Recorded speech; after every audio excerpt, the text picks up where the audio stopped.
할렐루야, 그리스도를 날마다 누리는 예배 10월 30일 말씀 보겠습니다.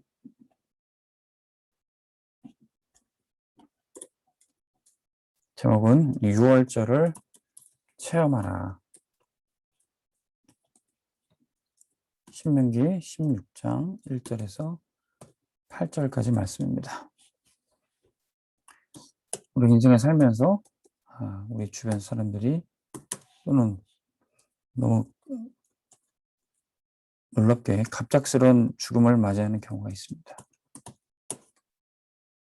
가족이나 또 우리 친척, 친구들, 이웃들이 갑작스러운 죽음을 맞이하게 됩니다. 전혀 죽음에 대한 이별에 대한 준비를 하지 못한 채 그렇게 되죠. 최근 또 우리 환절기가 되면 항상 찬바람이 불면은 우리 어른들이 또 우리 연세 드신 우리 성도님들, 권사님들이, 장로님들이 하나님이 또 부르시고 가실 때가 많이 있습니다. 우리가 이렇게 갑작스러운 죽음을 맞이하는 경우가 있는데, 그렇기 때문에 우리는 항상 복음을 증거해야 되는 거죠.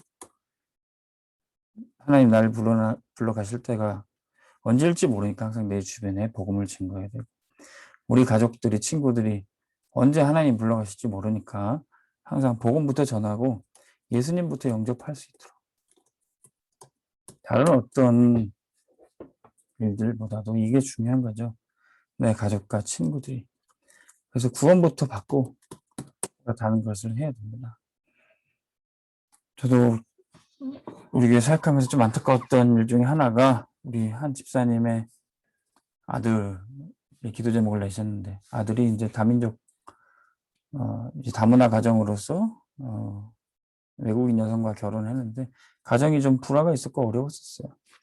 그래서 그 가정을 위해서 좀 기도를 부탁을 하셨고, 또 아들과 또 며느리를 또 만나서 복음도 전하고 그럴 계획을 하고 있었는데, 갑자기 교통사고가 나서 아들이 죽음을 맞이했었습니다. 그 일을 겪으면서 우리가 주변의 사람들 빨리 시급하게 복음부터 증거해야 되겠다. 시급하게 예수님 영접하고 구원받도록 그것부터 도와줘야겠다. 그런 생각을 합니다. 오늘 말씀에 광야에서 시급하게 애굽의 노예로 있을 때 시급하게 이거를 6월절을 체험하라. 6월절만이 우리 과거의 모든 문제를 해결하고 거기서 빠져나올 수가 있는 겁니다.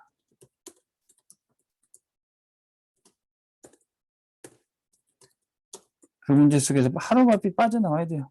오직 그리스도의 복음만이 우리를 모든 문제에서 빠져나오게 하시는 겁니다. 창세기 3장 15절에 여자의 후손이 뱀의 머리를 상하게 할 것이다. 모든 인류를 노예로 잡고 있는 사단의 권세를 여자의 후손 대신 그리스도만이 우리를 구원하실 수 있습니다. 출애굽기 3장 18절에 피제사들이라고 했어요. 그리스도가 십자가에 못 박혀 죽으신 그것만이 우리를 죄와 사망에서 건질 수 있습니다. 이 언약을 이스라엘에게 주셨는데 힘으로도 능으로도 되지 않는데, 애굽에서 종노릇에서 빠져나오는 것은 6월절밖에 없습니다.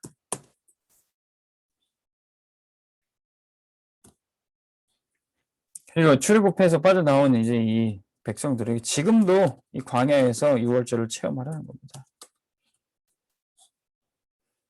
우리가 무엇을 믿어야 하는가? 이 광야에서 무엇을 믿어야 됩니까? 우리 인생길 걸어가면서 무엇을 믿어야 됩니까? 내가 가진 실력, 내 지혜, 내 백을 믿는 것이 아닙니다. 내가 가진 돈을 믿는 것이 아닙니다. 그리스도. 이 광야 인생길에 우리가 무엇을 믿어야 되는가? 무엇이 중요한지 알아야 되죠. 그리고 무엇이 문제인지 알아야 됩니다. 돈이 없는 게 문제가 아니라, 백이 없는 게 문제가 아니라, 지금 이 복음을 모르면 문제가 되는 겁니다. 근데 교회도 다니고 예배도 드리는데 왜 안 될까요? 종교와 복음의 차이를 알아야 돼요.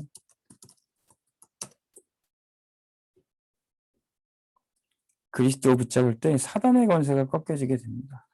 그래서 광야에서 성막부터 만들려고 그랬어요. 언약궤를 만들어서 언약의 말씀을 따라 그랬습니다. 교회를 오래 다녀도 종교와 복음의 차이를 모르고 복음을 깨닫지 못하면은 계속 어려움 당하는 겁니다. 이스라엘 백성들이 광야에서 그래서 어려움 당했어요. 조금만 어려움 원망 불평하고요. 하나님 앞에 대적을 했습니다. 복음은 아무것도 문제되지 않아요. 여자의 후손 대신 그리스도 붙잡으면 모든 것이 끝나는 겁니다. 이 언약을 우리가 미래의 후대에게 전달해야 됩니다. 왜 그렇습니까? 항상 시대마다 복음 없어질 위기가 와요. 그렇기 때문에 후대에게 정확한 언약을 전달해야 됩니다. 그래서 새해 절기 때마다 이 6월절을 체험하라는 겁니다. 6월절, 오순절, 수장절의 언약을 체험해서 후대에게 계속 이 복음 체험하도록 해야 된다는 겁니다. 여러분들 주변의 사람들에게 복음부터 전해주십시오. 복음부터 체험하도록. 그래서 성회로 모이라. 예배의 축복을 항상 누려야 되는 겁니다.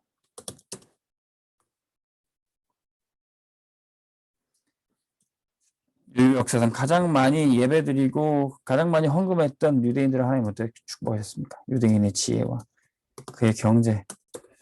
예배 드리는 자의 예배 축복 누리는 사람에게 누릴 복입니다. 예배 드릴 때 오직이 발견이 돼요. 아, 내가 지금 돈 없는 게 문제가 아니라 빽이 없는 게 문제가 아니라 근본 문제를 해결해야 된다. 하나님과 함께하는 축복을 누려야 되고 하나님 떠난 문제, 이 사단의 권세를 꺾어야 된다. 이 오직이 발견되는 겁니다. 그럼 유일성으로 기다릴 수 있어요. 내가 있는 가정과 직장에 하나님의 나라가 임하도록 조용히 예배드리고 기도하면서 기다릴 수 있습니다. 그러면 그때부터 재창조의 역사가 일어나요. 하나님이 내게 주신 달란트가 그것이 전문성이 되고 현장을 살리는 응답이 되는 겁니다.